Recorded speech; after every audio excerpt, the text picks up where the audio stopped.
نسرین ستوده وکیل دادگستری و مدافع حقوق بشر است.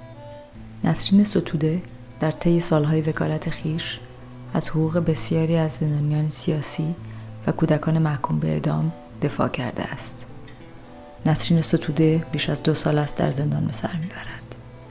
نسرین ستوده برای نوشتن دفاعیه خود حتی به کاغذ هم دسترسی نداشت و از دستمال کاغذی استفاده کرد که آن را هم در دادگاه از او گرفتند. نسرین ستوده ماهاست که از ملاقات حضوری فرزندان خویش محروم بوده است.